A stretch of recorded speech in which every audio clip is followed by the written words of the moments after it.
मैं question discuss करने वाला हूँ मूविंग चार्ज एंड मैग्नेटिज्म का। सिंपल सा क्वेश्चन है, बहुत ही बेसिक सी चीज़ें अगर पता होंगी आपको तो आराम से क्वेश्चन लग जाएगा। ठीक है, और रिवाइज करना होगा चैप्टर ये, तो इसको मैं इसकी पूरी वीडियो में बना के जल्दी से जल्दी डालूंगा ताकि आप चैप्टर आसानी से रिवाइज कर सकें। सिंपल सा क्वेश्चन है, देखते हैं क्वेश्चन क्या कर रखा है। ठीक है, ये क्वेश्चन मैं पहले करा चुका हूं, ठीक, क्लास में। क्या रखा है, टू इनफाइनाइट लॉन्ग कंडक्टर है, एक कंडक्टर है X और दूसरा कंडक्टर है Y। दोनों में करंट कितना फ्लो कर रहा है, X वाले कंडक्टर में करंट फ्लो कर रहा है 5 एम्पियर और Y वाले कंडक्टर में करंट फ्लो कर रहा है 7 एम्पियर। दोनों के बीच की डिस्टेंस कितनी दे रखी है, दोनों के बीच में डिस्टेंस दे रखी है 24 सेंटीमीटर। इसको मीटर में भी कन्वर्ट कर लेंगे अगर मैग्नेटिक फील्ड हमें निकालना होगा पर्टिकुलर पॉइंट पर, तो वरना सेंटीमीटर से भी इस क्वेश्चन में आराम से हम यूज करके सॉल्व कर सकते हैं। ठीक है, इस क्वेश्चन में क्या कर रखा है कि अगर दोनों वायर जो कंडक्टर हैं या वायर हैं इसमें करंट क्या है, सेम डायरेक्शन में है, तो न्यूट्रल पॉइंट कहां पर होगा। ठीक है, as shown in the figure below, find the position of neutral point, that is point where resultant magnetic field density is 0। Ignore the earth magnetic field, earth magnetic field को हमको ignore करके चलना, और दोनों वायर हमारे infinitely long wire हैं। तो सबसे पहले हम क्या करेंगे, थोड़ा सा बेसिक कॉन्सेप्ट आप लोगों को आना चाहिए पीछे का। ठीक है, पढ़ा होगा, ये सब क्वेश्चन मैं करा चुका हूं क्लास में, आप लोगों को वीडियोस मिल जाएंगी इसकी। ठीक है, तो हमें यही ध्यान देना है ये टॉपिक। ठीक है, इसमें हम लोगों ने अच्छे से स्टडी किया हुआ है कि अगर दोनों पैरेलल वायर में करंट अपोजिट डायरेक्शन में हो तो क्या होता है, और सेम डायरेक्शन में हो तो कैसे हम फोर्स निकालते हैं, यही से एम्पियर की डेफिनेशन भी आती है। ठीक है, इस कॉन्सेप्ट को थोड़ा सा रिवाइज करने के बाद ये क्वेश्चन बहुत इजी हो जाएगा।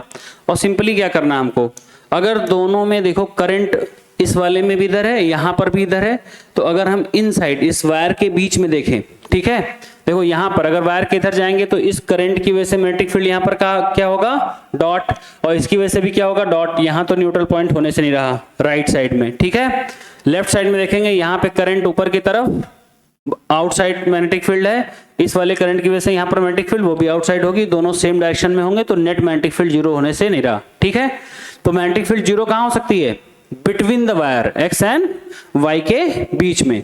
ये बिल्कुल आपको ध्यान देना है इस चैप्टर में कि जब भी हम देखेंगे मैग्नेटिक फील्ड, तो मैग्नेटिक फील्ड में अगर दोनों करंट वायर में, दोनों पैरेलल वायर में करंट की डायरेक्शन अगर क्या है, सेम है, चाहे अपवर्ड चाहे डाउनवर्ड, सेम डायरेक्शन में अगर करंट फ्लो कर रहा है वायर में, तो मैग्नेटिक फील्ड न्यूट्रल बीच में ही होगा, ना राइट साइड में हो सकता है ना ही लेफ्ट साइड में हो सकता है, करंट का मैग्नीट्यूड चाहे जो भी हो। ठीक, अगर दोनों करंट का मैग्नीट्यूड सेम होगा तो इन बिटवीन बिल्कुल मिड पॉइंट पर क्या होगा, मैग्नेटिक फील्ड न्यूट्रल पॉइंट होगा, पर यहां पर करंट का मैग्नीट्यूड डिफरेंट दे रखा है। ठीक है, अगर अपोजिट होगा, एक में अप दूसरे में डाउन, जो कि सेकंड पार्ट में पूछ रखा है, वहां पर भी डिस्कस करेंगे उसको। ठीक है, तो फिर यहां पर ना होकर के लेफ्ट साइड या राइट साइड में मैग्नेटिक फील्ड 0 या न्यूट्रल हो सकती है। ठीक है, अब देखते हैं इस क्वेश्चन को कैसे इसको सॉल्व करना है।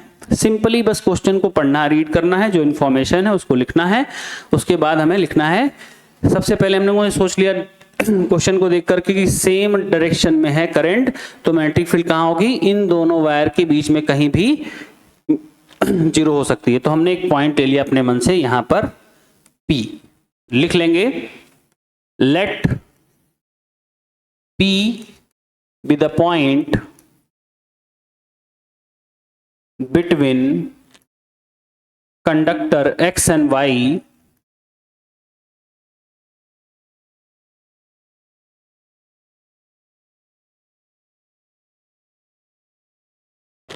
is neutral point. पहले से मान लेंगे हम कि क्या यही न्यूट्रल पॉइंट है। ठीक है, ठीक, जैसे हमने न्यूट्रल पॉइंट माना, तो इस पॉइंट P पर X वाले कंडक्टर की वजह से मैग्नेटिक फील्ड निकालेंगे हम। ठीक, तो करंट अपवर्ड अपने राइट हैंड थंब रूल से निकालते हैं हम। अगर किसी वायर में करंट फ्लो कर रहा हो तो उसके आसपास मैग्नेटिक फील्ड निकालने के लिए simple right hand thumb rule use करते हैं। करंट थंब की डायरेक्शन में करंट की डायरेक्शन में अपने थंब को यूज करेंगे और जिस पॉइंट पे हमें मैग्नेटिक फील्ड चाहिए होगा उधर अपना 4 फिंगर हम पूरा ओपन करेंगे। जहां पे 4 फिंगर मूव कर रही होगी कर्व, उसी साइड में मैग्नेटिक फील्ड होगी। यहां पर करंट ऊपर की तरफ, इस पॉइंट पर मैग्नेटिक फील्ड कहां जाएगी? अंदर की तरफ। और अंदर को हम किससे नोट करते हैं? क्रॉस से। ये भी आप जान लो, डॉट और क्रॉस।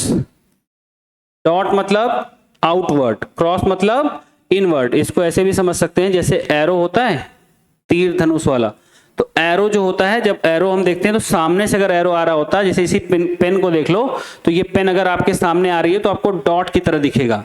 और जो धनुष होता है, जैसे रामायण में रामचंद्र जी चलाते थे धनुष, तो इस तरह से बीच में उसको फिक्स करने के लिए, फंसाने के लिए पीछे इस तरह से क्रॉस बना होता है, जिसमें हम स्ट्रिंग में आराम से उसको फंसा के आगे की तरफ छोड़ सकते हैं। तो हमको अगर वो जाते हुए दिखेगी, जैसे आप लोगों को ऐसे आते हुए दिखेगी, तो इधर से आपको क्या दिखेगा? क्रॉस। क्रॉस मतलब अंदर की तरफ, डॉट मतलब बाहर की तरफ। तो इस पॉइंट P से मान लो कि इस वायर X की जो डिस्टेंस है वो कितनी है?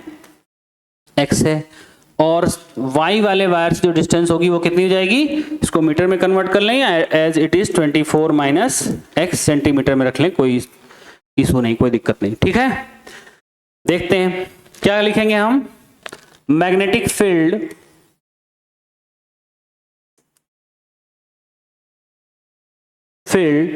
एट पॉइंट P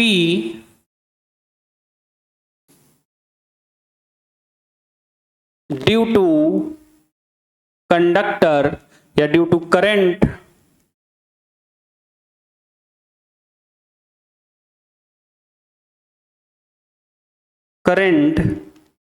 इन कंडक्टर X। ठीक है, इतना लंबा चौड़ा हम लोग बार बार नहीं लिखेंगे। ठीक है, इसका भी हमें सेकंड पार्ट में जरूरत पड़ेगी, वहां पे यूज कर लेंगे। ठीक है, करंट कैरिंग कंडक्टर X क्या होगा? X वाले कंडक्टर की वजह से जो मैग्नेटिक फील्ड होगी P पर, वो हो जाएगी तुम्हारी क्या? Mu naught I upon 2 pi R। तो करंट कितना हमारा? फॉर्मूला होता है इनफाइनाइट लॉन्ग वायर की वजह से किसी पॉइंट P पर अगर हमें मैग्नेटिक फील्ड निकालनी है तो फॉर्मूला होता है mu naught I upon 2 pi R। Mu naught I current कितना है? 5 एम्पियर। और डिस्टेंस यहां से यहां तक कितनी मान रखी है हम लोगों ने? x centimetre. इसको मीटर में लिखना रहता है, ठीक है, पर यहां x सेंटीमीटर से काम चल जाएगा अपना। Equation number 1। उसके पहले हम क्या लिखेंगे? डायरेक्शन। कौन सी डायरेक्शन में होगा यहां पर मैग्नेटिक फील्ड? अंदर की तरफ। इनवर्ड को कैसे शो करते हैं? क्रॉस। First equation. सेम उसी तरीके से हम निकालेंगे मैग्नेटिक फील्ड।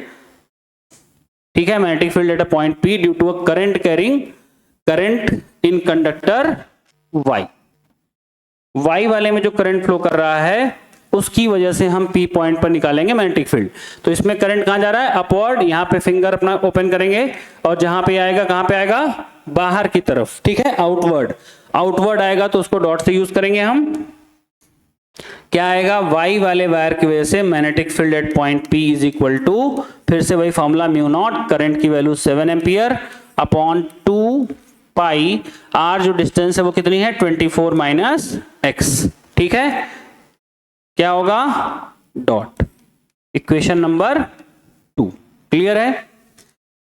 ये मैं इसलिए कह रहा हूं यहां सेंटीमीटर में, अगर इसकी वैल्यू हमें निकालनी होगी तो ये एम्पियर में है। सारी यूनिट हम SI में किसी एक सिस्टम में रखते हैं, इस वजह से यहां पर ये कैंसिल आउट हो जाएंगे इजिली, तो हम लोग वो भी लिख सकते हैं। ठीक है, तो सॉल्व करते हैं। पॉइंट P पर क्या है? न्यूट्रल पॉइंट हमने मान के रखा है। न्यूट्रल पॉइंट मतलब मैग्नेटिक फील्ड नेट क्या होगी? 0। मतलब जितना मैग्नेटिक फील्ड अंदर की तरफ होगी उतना ही मैग्नेटिक फील्ड बाहर की तरफ होगी, तभी दोनों कैंसिल आउट हो जाएंगे और मैग्नेटिक फील्ड क्या आ जाएगी? 0। तो नेट मैग्नेटिक फील्ड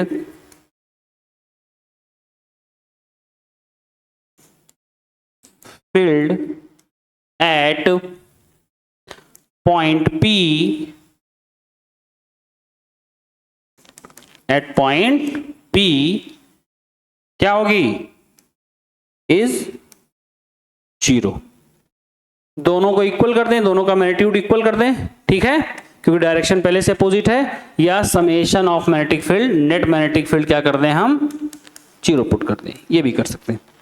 दोनों को इक्वल कर देते हैं, इक्वल करेंगे तो mu naught 5 upon 2 pi x is equal to mu naught 7 upon 2 pi 24 minus x. देखो दोनों का रेशियो जब लेते हैं तो कन्वर्ट करो या ना करो नहीं फर्क पड़ता है, इसलिए यहाँ पर गलती नहीं होगी, चाहे तुम सेंटीमीटर में लिखो चाहे तुम मीटर में लिखो, जिसमें पुट करोगे उसी में आंसर आ जाएगा। क्रॉस मल्टीप्लाई कर लेते हैं, 5 into 24 minus x is equal to 7x। Solve करेंगे इसको, 5 इंटू 24 कितना आ जाएगा, 4 5 जा 20, 0 5 2 जा 10, 11, ठीक है, माइनस का 5x is equal to 7x, इसको उधर ले जाएंगे, ठीक है, कितना आ जाएगा, ये 120 आएगा, ठीक है, 5 4 जा 20, 0 2 कैरी, 5 2 जा 10, 2 12, 120, ठीक है, कितना आ जाएगा ये, सॉल्व करो इसको, 120 is equal to 12x, then x is equal to 120 upon 12, that means 10, x is equal to 10 centimetre is the answer, ठीक है। तो आंसर क्या लिखेंगे हम, आंसर लिखेंगे कि फ्रॉम कंडक्टर x वाले कंडक्टर से 10 सेंटीमीटर पर वो हमारा क्या होगा, न्यूट्रल पॉइंट होगा between the two conductor x and y। Clear. उसी तरीके से वहां से अगर नोट करना होगा, हमें 7 एम्पियर से पूछा होगा तो क्वेश्चन में अगर पूछा हो कि y वाले से कितना डिस्टेंस पर है, 24 माइनस एक्स मतलब 14 सेंटीमीटर पर न्यूट्रल पॉइंट होगा। क्लियर है। अब इसका सेकेंड पार्ट चलते हैं, वो बहुत आसान और अच्छा टॉपिक है सेकेंड वाला। If the current through the conductor y is reversed in direction will neutral point lie between x and y, to the left of x or to the right of y। तीन option तुम्हें दे रखे हैं, तीनों option में तुम्हें बताना है कि लेफ्ट में होगा, राइट में होगा या कहां पे होगा। ठीक है।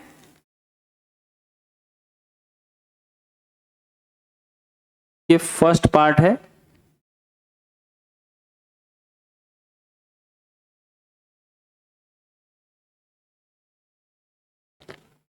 और ये सेकंड पार्ट है। तो मुझे उम्मीद है फर्स्ट पार्ट तुम लोगों को एकदम क्लियरली समझ में आया होगा कि कैसे करना है फर्स्ट पार्ट को। ठीक है। अब आते हैं सेकंड पार्ट पर। यहां पर ही डिस्कस कर लेते हैं। हमको खाली आंसर लिखना है कि किधर होगा, पर समझोगे कैसे। देखो, अगर मैं करंट की डायरेक्शन को चेंज कर दूं, दोनों में से किसी एक की डायरेक्शन को चेंज करना, नहीं, if the current through the conductor y is reversed, अगर ये दोनों एक साइड में थे अपवर्ड तो y को चेंज कर देना है। y को चेंज करके कहां लिख दिया हमने, नीचे की तरफ। ठीक है। जैसे ही हम नीचे लिखेंगे इस तरीके से, तो अब करंट इसमें अपवर्ड हो गया, इसमें डाउन होगा, वर्ड हो गया। इसकी वजह से बिटवीन में क्या होगा, मैग्नेटिक फील्ड अंदर की तरफ। इस वाले की वजह से देखो करंट ऊपर था तो बाहर की तरफ था, अब करंट हो गया रिवर्स डाउनवर्ड, तो फिर से मैग्नेटिक फील्ड क्या हो जाएगी, इसकी वजह से भी अंदर की तरफ। तो y वाले कंडक्टर की वजह से भी बिटवीन मैग्नेटिक फील्ड डाउनवर्ड मतलब अंदर की तरफ इन द पेपर, और इसकी वजह से भी इन द पेपर। दोनों मैग्नेटिक फील्ड की डायरेक्शन सेम होगी, तो दोनों ऐड होकर के टोटल कुछ ना कुछ बनेगा, वो कभी कैंसिल आउट नहीं होगा। तो एक्स वाई के बिटवीन एक्स वाई तो हमारा आंसर नहीं हो सकता, न्यूट्रल पॉइंट नहीं हो सकता। To the left of x, x के लेफ्ट में और y के लेफ्ट राइट में, तो देखते हैं हम राइट ऑफ द y। सबसे पहले y देखेंगे क्योंकि आंसर क्या है, लेफ्ट है, तो y भी चेक कर लेते हैं। अब y देखो, यहां पर करंट ऊपर की तरफ, मैग्नेटिक फील्ड यहां पर क्या होगा, इस पॉइंट पे अगर देख लें तो अंदर की तरफ। मान लो ये पॉइंट ले लें हम, एक पॉइंट ले लें हम P डैश, और मान ले कि यहां पर मैग्नेटिक फील्ड क्या हो रही है, न्यूट्रल हुई, तो चेक करना पड़ेगा इस वाले वायर में जो करंट है उसकी वजह से यहां पे मैग्नेटिक फील्ड क्या होगी, अंदर की तरफ क्रॉस। ठीक है, क्रॉस होगी due to x wire P dash पर। उसी तरीके से इस वाले में देखो, यहां पे करंट कहां है, डाउनवर्ड, यहां मैग्नेटिक फील्ड क्या होगी, आउटवर्ड। तो y वाले कंडक्टर की वजह से p डैश पर मैग्नेटिक फील्ड की डायरेक्शन क्या होगी, बाहर की तरफ। देखो दोनों का डायरेक्शन तो अपोजिट है, यहां पर कैंसिल आउट होकर के न्यूट्रल पॉइंट हो सकता था, लेकिन कब, अब यहां पर देखो इसका करंट का मैग्नीट्यूड कम है, इसका करंट का मैग्नीट्यूड ज्यादा है। अब तुम सिंपल समझ लो कि यहां से लेके यहां तक की डिस्टेंस भी 24, मान लो हमने डिस्टेंस यहां पे ले ली कुछ y करके ले ली, ठीक है। तो जब हम x वाले से लेंगे तो क्या लिखेंगे 24 प्लस y, और जब हम y वाले से लिखेंगे तो लिखेंगे ओनली y। और हमें पता है कि मैग्नेटिक फील्ड जो हमारी होती है B, वो फॉर्मूला क्या होता है, mu naught upon 2 pi I upon 2, mu naught upon 2 pi I upon R, या mu naught I upon 2 pi R। तो ये डिस्टेंस जो होगा, ठीक है, वायर से जो डिस्टेंस होगा उसके इनवर्सली प्रोपोर्शनल और करंट के डायरेक्टली प्रोपोर्शनल। तो यहाँ पे करंट का मैग्नीट्यूड 7 एम्पियर है जो कि एक अमाउंट में है, ठीक है, इस वाले से ज्यादा है। तो यहाँ मैग्नेटिक फील्ड भी क्या होगी, डायरेक्टली प्रोपोर्शनल होने की वजह से डॉट वाली मैग्नेटिक फील्ड ज्यादा होगी। यहाँ से डिस्टेंस भी कम है, डिस्टेंस कम होगी तो मैग्नेटिक फील्ड और ज्यादा होगी, इनवर्सली प्रोपोर्शनल है। मतलब जो हमारा वाई वाले की वजह से मैग्नीट्यूड मिलेगा मैग्नेटिक फील्ड का, वो ज्यादा अमाउंट में होगा। जबकि एक्स वाले की वजह से चेक करते हैं, इसका करंट भी कम है और डिस्टेंस भी ज्यादा है। अगर करंट कम है तो मैग्नेटिक फील्ड कम होगी, और डिस्टेंस बहुत ज्यादा है इन कंपेरिजन टू वाई, 24 ज्यादा है, इस वजह से यहाँ पर मैग्नेटिक फील्ड भी तुम्हारी क्या आएगी, सोच लो को बढ़िया से, मैग्नेटिक फील्ड भी कम आएगी। तो करंट की वजह से भी कम, इसकी वजह से कम, दोनों की वजह से कम। तो यहाँ जो डायरेक्शन है वो तो अपोजिट है, बट मैग्नेटिक फील्ड तुम्हारी जो उसका मैग्नीट्यूड होगा वो एक्स वाले का बहुत कम इन कंपेरिजन टू वाई आएगा, जिसकी वजह से ये कैंसिल आउट नहीं हो सकता। अब यही चीज हम चेक कर सकते हैं यहां पर, इस पॉइंट पर, इस पॉइंट पे यही पी डैश ले लेंगे, इस पॉइंट पे हम लोगों ने क्या ले लिया, पी डैश ले लिया, और यहां से डिस्टेंस ले ली वही वाई।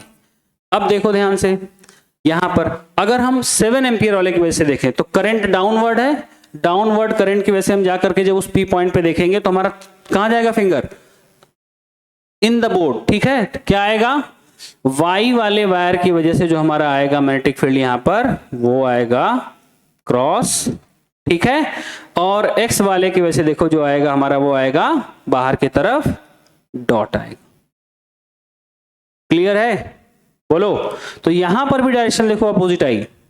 अब यहां फायदा क्या होगा, न्यूट्रल पॉइंट यही क्यों होगा, क्यों, क्योंकि देखो इसका करंट का अमाउंट कम है और डिस्टेंस भी कम है। तो डिस्टेंस कम होगी तो मैग्नेटिक फील्ड ज्यादा होगा, करंट का अमाउंट कम होगा तो मैग्नेटिक फील्ड यहां पर कुछ थोड़ी कम हो सकती है, ठीक है। लेकिन वाई वाले की वजह से देखो, वाई वाले की वजह से मैग्नीट्यूड करंट का ज्यादा है तो मैग्नेटिक फील्ड ज्यादा होगी, जबकि डिस्टेंस तुम्हारी क्या हो गई, यहां से यहां तक डिस्टेंस, यहां से लेकर के यहां तक की डिस्टेंस ज्यादा है, जिसकी वजह से मैग्नेटिक फील्ड कम होगी। मतलब यहां चांस है कि दोनों की मैग्नेटिक फील्ड किसी ऐसे वाई के पॉइंट पर दोनों का मैग्नीट्यूड क्या हो सकता है, सेम हो सकता है, जिसकी वजह से लेफ्ट साइड में। तो इसका आंसर क्या लिखेंगे सेकेंड पार्ट का, ठीक है। ये सब मैं इरेज कर देता हूं, बाद में आप पॉज करके जिसको डाउन, इसको प्रिंट करना होगा, लिखना होगा, वो लिख सकता है, ठीक है। तो हम सेकेंड पार्ट में आंसर क्या लिखेंगे, कहां पर होगी मैग्नेटिक फील्ड, न्यूट्रल। अगर वाई में रिवर्स कर दिया जाए तो लिखेंगे to the left of x.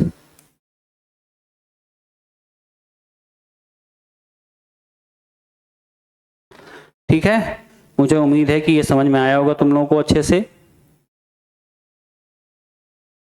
ठीक।